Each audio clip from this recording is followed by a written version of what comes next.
الحمد لله رب العالمين والصلاة والسلام على أشرف الأنبياء والمرسلين وعلى آله وأصحابه أجمعين. اللهم رب اشرح لي صدري ويسر لي أمري واحلل عقدة من لساني يفقهوا قولي ولا حول ولا قوة إلا بالله العلي العظيم.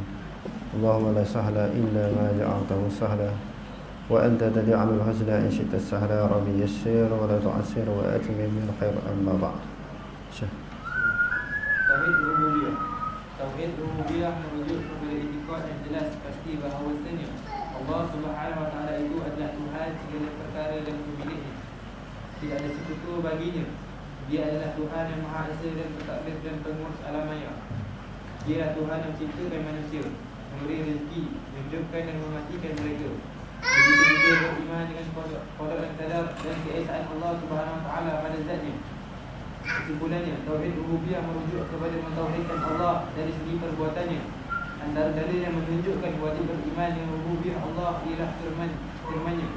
Bismillahirrahmanirrahim. Maksudnya, dengan nama Allah yang Maha Pemurah lagi Maha Mengasihani. Firman Allah Subhanahu wa taala, Inna rabbakumullahu alladhi khalaqas samawati wal arda fi sittati ayyamin thumma istawa 'alal 'arsh yughshil layla an-nahara yatlubuhu hafithan wash-shamsa wal-qamara wan-nujuma musakhkharatin bi-amrihi ala lahul khalqu wal-amr tabarakallahu rabbul 'alamin. Maksudnya, sesungguhnya Tuhan kamu ialah Allah yang menciptakan langit dan bumi dalam 6 masa, lalu dia bersemayam di atas arasy. Dia melindungi malam dan siang yang mengiringnya dengan deras saling berganti. Dan dia pula menciptakan matahari dan bulan serta bintang-bintang. Semuanya tunduk kepada perintahnya. Ingatlah kepada Allah jugalah tertentu utusan menciptakan sekalian makhluk dan urusan pemerintahan. Maha suci Allah yang menciptakan dan mentadbirkan sekalian alam. Tauhid jenis ini tidak ada bantahan dalam kalangan orang-orang kafir Quraisy.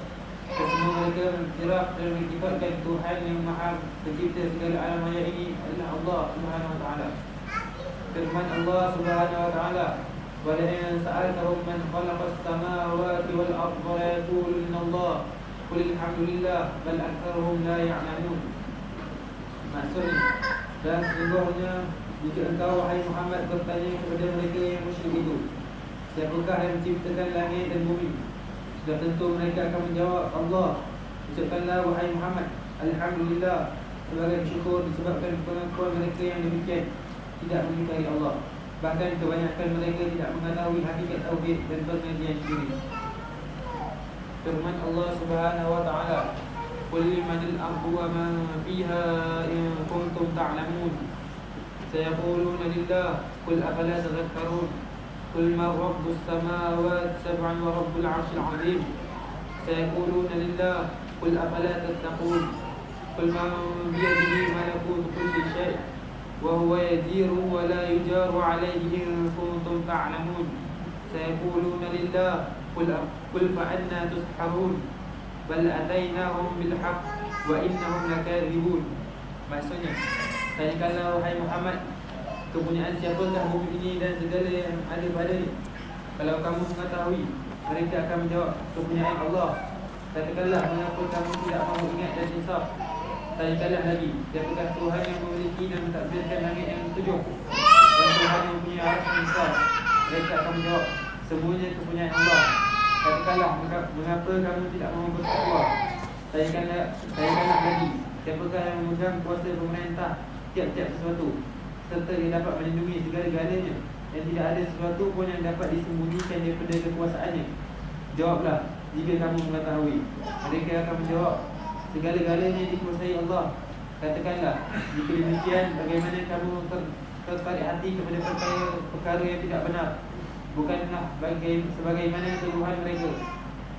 Bahkan kami telah membawa kepada mereka keterangan yang benar, dan sesungguhnya mereka adalah berdusta.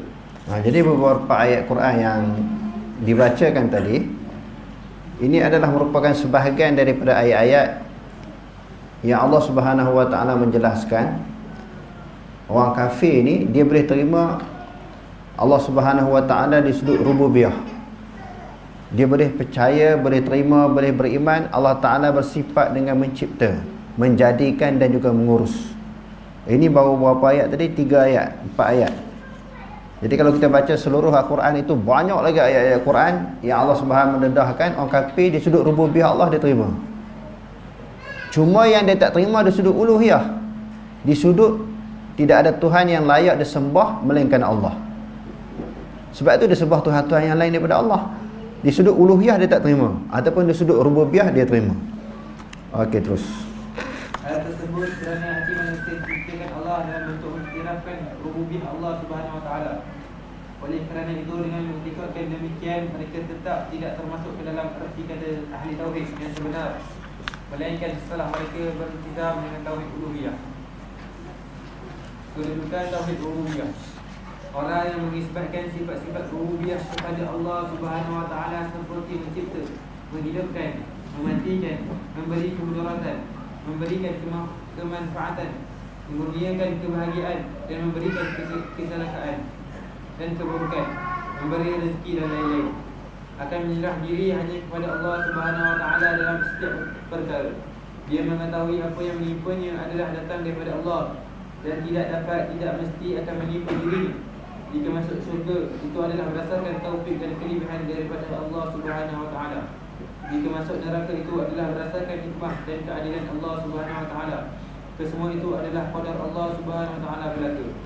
Apabila dia memahami perkara tersebut, dia akan bergantung harapan kepada Tuhan pencipta dirinya untuk memperoleh berbagai-bagai kemanfaatan dan membendung berbagai-bagai kemudaratan, dan juga untuk mendapat petunjuk menuju ke jalan yang lurus. Hasilnya, dia melahirkan kecintaan yang besar dalam hati seseorang hamba kepada Allah Subhanahu Wa Taala. Dia akan mengutamakan apa yang dicintai dan disukai oleh Allah Subhanahu Wa Taala itu mengatasi segala sesuatu. Ia juga akan melahirkan rasa takut kepada Allah Subhanahu Wa Taala, membesarkan dan mengagungkannya. Dengan jelas, kedudukan perakuan terhadap rububiyah Allah Subhanahu Wa Taala. Pengetahuan ini sebenarnya adalah merupakan fitrah dalam hati setiap anak Adam. Walau bagaimanapun, kebanyakan manusia terjebak ke dalam syirik kerana melakukan sesuatu yang menyalahi tauhid uluhiyah yang dibawa oleh para rasul. Orang yang memperakui rububiyah Allah Subhanahu Wa Taala tapi tidak mengesahkannya dari segi ubudiyah dan uluhiyah, perakuannya itu tidak mempunyai nilai apa-apa. Jadi kalau sekadar mengaku sahaja Allah Ta'ala bersifat dengan mencipta, tidak diikuti dengan menyembah, maka tauhid dia itu tak dinamakan tauhid yang sebenarnya. Maka masih tergantung lagi, masih berlaku kekurangan, sebab dia tidak bertindak hasil daripada kepercayaan dia, bertindak untuk menyembah Allah hasil daripada dia mengakui Allah Ta'ala bersifat dengan mencipta. Yang kedua, sesuatu yang terjadi kepada dia di sudut ujian, musibah, malapetaka yang menimpa dia, dia boleh terima, dia redha tentang ketentuan dan takdir Allah. Sebab apa? Dia telah mengakui Allah Ta'ala bersifat dengan rububiyah, mencipta manusia, menjadi, mengurus. Bala dan musibah sebahagian daripada bentuk takdir Allah yang telah ditetapkan oleh Allah di sudut tauhid rububiyah. Tauhid kita mempercayai yang Allah Subhanahu Wa Ta'ala menentukan segala-galanya, menghidupkan, mematikan, sakit, deman, mudarat dan juga mudafaat. Itu di bawah kepercayaan tauhid rububiyah. Jadi dia sesuatu yang menimpa dia akan boleh terima dengan hati yang terbuka dan juga dengan redha. Ini adalah merupakan keputusan, ketetapan yang datang daripada Allah.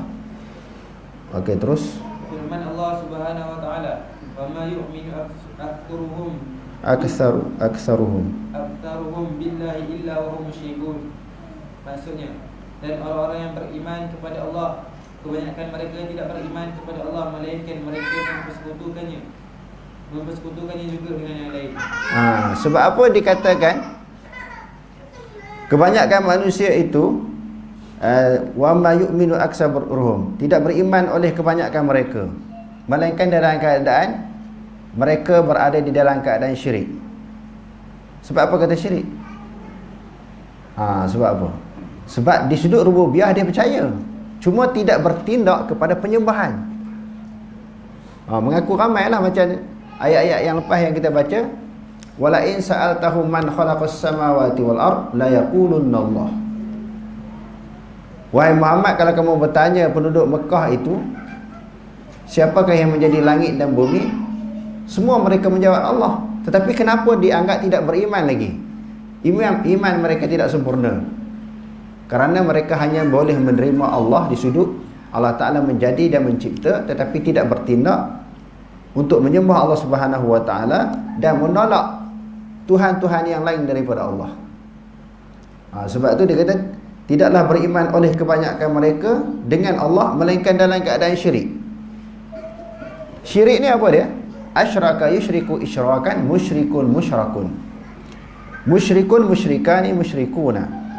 Syirik ini maknanya menyengutukan, menduakan, menganggap ada Tuhan yang lain daripada Allah. Menganggap Tuhan itu berbilang. Walaupun dia iktiraf Allah Ta'ala menjadikan, tetapi dalam waktu yang sama dikira syirik, kerana masih mengiktiraf ada Tuhan yang lain yang layak disembah. Okey, terus. Ketika mentafsirkan ayat di atas, Mujahid menyatakan keimanan mereka dengan sekadar mengucapkan Allah Tuhan yang menciptakan, memberi rezeki dan mematikan kita adalah merupakan satu bentuk keimanan. Namun sayangnya mereka mensyirikkan Allah dengan sesuatu dalam ibadah. Tauhid rububiyah adalah fitrah. Memperakui rububiyah Allah Subhanahu Wa Taala adalah sesuatu yang bersifat fitrah. Sebaliknya, syirik sesuatu yang muncul kemudian dalam hidup manusia. Bukan dikatakan memperakui rububiyah Allah Subhanahu Wa Taala itu seseorang perlu mengucapkan, aku memperakui saksi ke atas diriku bahawasanya perkara ini. Bahkan seseorang yang memperakui sesuatu perkara ke atas dirinya, bermakna dia dikira memperakui saksi perkara tersebut. Kewujudan Allah Subhanahu Wa Taala tidak memerlukan kepada pengemukaan dalil dan pembawaan berbagai-bagai hujah. Dalam kitab Allah Subhanahu Wa Taala dan sunnah Rasulullah Sallallahu Alaihi Wasallam tidak terdapat perbicaraan tentang mensifat kewujudan Allah Subhanahu Wa Taala. Jadi tentang kewujudan Allah Ta'ala ni tak banyak disebut.